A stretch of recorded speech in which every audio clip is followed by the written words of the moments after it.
Hi. This video, Chiron Transits, is out of my wheelhouse. I am not an astrologer. I have not trained in astrology. I've picked up some things along the way, but I'm not coming into your world professing to completely understand this. But it's pretty big, and it came to me as a part of my own personal journey. I've spent some time unpacking it, and I just want to offer you what I have learned so that if it's something that you want to go and do a little bit more research on, I will show you the way, and I will offer you as many resources in the comments and things that I can to help you do a little bit of unpacking for yourself. There's a lot of talk right now, and justly so, about the energies that we are in, the ascension energies that we are in between two eclipses. I'm recording this on March 26th, so we've had the lunar eclipse, and then the next eclipse is on April 8th.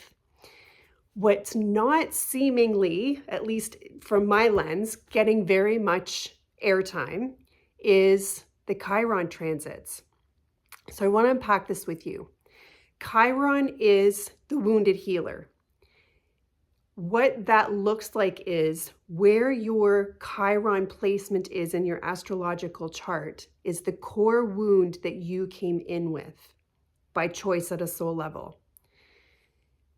What the wounded healer part of it is that whatever your core wound is, you typically make that into something that you do in your human life so that you can observe the output and then learn from the mirror back how to heal that within yourself.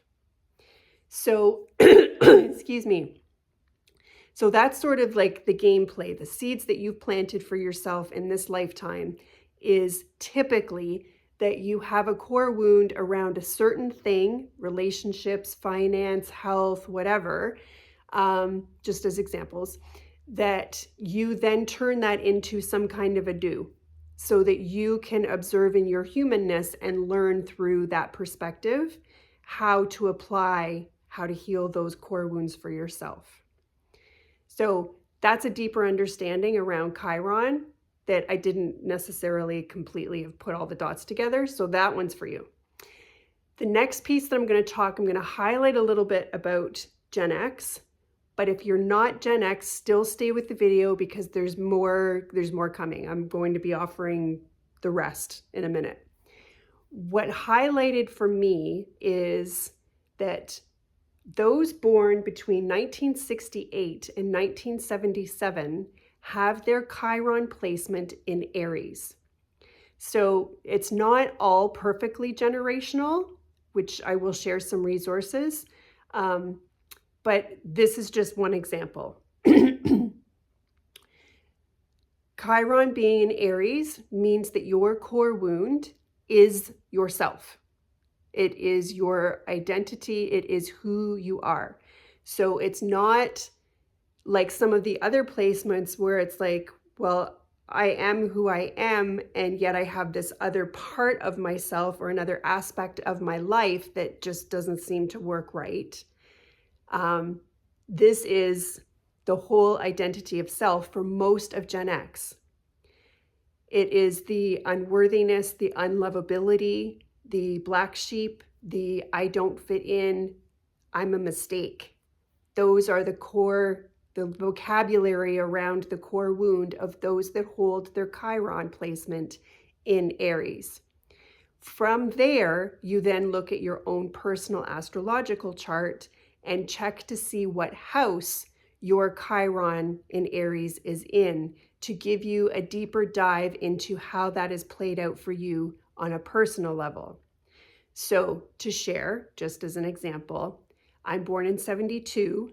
So my Chiron is in Aries, and my Aries is in my 4th house of family, foundation, mother, child, femininity. It's the core of the core foundation. It is all centered around receiving a mother's love as a child. It is around being in that divine feminine space, regardless of your gender. So for me, when I unpacked all of this Chiron stuff and I went to my chart and I went to the 4th house, I was like, there it is. There it is. Exactly my experience, having that stereotypical narcissist empath relationship with my mother. So then I started to just meander in my mind about, some of the videos that I've watched on social media around Gen X, and how Gen X is the feral generation, how we raised ourselves, how you don't mess with a Gen Xer. All of those sort of, again, stereotypical labels that go with someone who is born in that generation. And that further unpacked for me, because I'm like, wow, if this generation was born with the wound of self, then they had to create a fairly strong ego in order to navigate the world with this deep core wound of, I am so unworthy, I don't belong, I'm a mistake. So that was very interesting to me because it kind of matches that whole you don't mess with a Gen Xer. What this journey is about, the ascension journey, the spiritual awakening journey, is about reparenting yourself in a loving, unconditional way in order to bring back home and reintegrate the inner child, because the inner child holds the keys and codes for your divinity. So again, very interesting that one generation came in with those born in 68 to 77 came in with this core wound of, I'm unworthy, I don't belong, I have no identity, I'm sort of the black sheep, I'm unlovable, then had to create a very strong ego, which is quite a masculine energy, in order to survive. Many will have turned their due into that mirror where we learn how to cure our wounds as that reflection back. So it's just very interesting to just sit back and observe that, because that is what is dismantling. As the ego learns to let go of its control, as we shed the ego aspect, as we dissolve all the programs, the wounds and traumas within, we come back into what is more considered to be the true self. As we're ascending, we are becoming an embodiment of the true self. And the true self for everyone is divine and perfect and unconditionally loved and loving. So it was just interesting to unpack that journey. I'm going to share in, the comments in the community on YouTube. I'll post wherever I can post what the other Chiron placements might look like based on your year of birth. And then I'll also leave a link for a website that I found where you can, it doesn't cost anything, you don't even have to put in your email, where you can actually break down based on your date and time and place of birth and get exactly what house your Chiron is in. So doing a little bit more of a deep dive into Chiron is actually like so purposeful for really understanding your journey. Now, the reason why I'm highlighting this now, and I think it's probably why it's come to my attention, is the Chiron placements right now astrologically and how they align with the eclipses. So again, my notes. Chiron is conjunct with the North Node. We are always journeying through mini journeys in our life from South Node to North Node, South Node to North Node, as we move around the circle or the clock face of the astrological chart. But our ultimate journey of life that our soul chose for this lifetime is a journey from the South Node to the North Node. So Chiron being in the North Node as a placement right now is very interesting because it has that connotation, that essence of graduation for many people. Chiron is conjunct with the Mercury retrograde. We are in the shadow period right now, but Mercury goes retrograde on April 1st to the 24th. So Mercury being all about reevaluate, review, reconsider. It's that sort of go within energy. So again, that is interesting that while Chiron is in the North Node, Chiron is also doing a dance with the Mercury retrograde, asking us to really go within and look at what our core wound is, where we've come from, where we are headed, where we're at as far as clearing this out of our sort of karmic piggy bank. The other really interesting part to this is that the solar eclipse on April 8th is conjunct Chiron. So solar eclipse, the SOULAR, the highlighting of the soul eclipse on April 8th is also conjunct Chiron.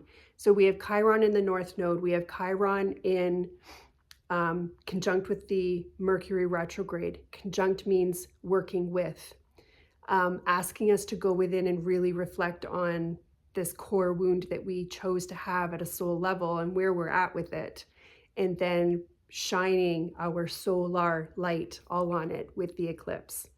So it has this real potential, I feel, of it being a really big graduation for a lot of people that have been on this path and really doing their work for a long time. That the dissolving of the ego and the amount of reparenting that we have done for ourselves to bring our inner child and our divinity back home, it really looks like this could be another big stepping stone in our path, if not the ultimate stepping stone in being able to sort of cross that core wound off our Akashic record forever.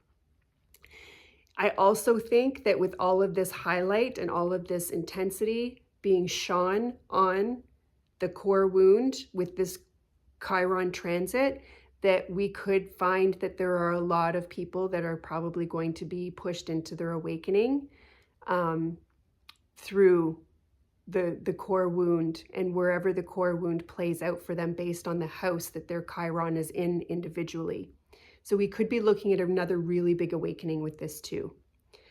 I did this video despite the fact that this is not my wheelhouse and I don't typically do this. I don't typically talk publicly about things that I don't have some level of expertise in.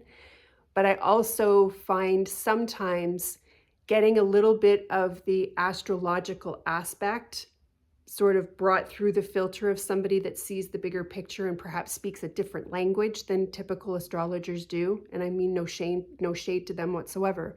That might be helpful for you. It might be helpful for you to have heard it through me, from me, in a more digestible way. What's really being highlighted right now, it doesn't appear that it's getting enough attention, not in the spiritual communities as much. I will share as many resources as I can around this and leave it with you if you want to do some more research yourself. So you want to look at, based on your year of birth, what sign your Chiron is in, and then where on your wheel, on your astrological chart, what house your Chiron is in, to really be able to drive down and see exactly how this core wound has played out for you. And then spend a little bit of time doing the in the retrograde between now and April 8th. I hope that this brings abundant blessings to so many, and I hope that understanding this a little bit better will help you deepen your relationship with yourself. Until next time.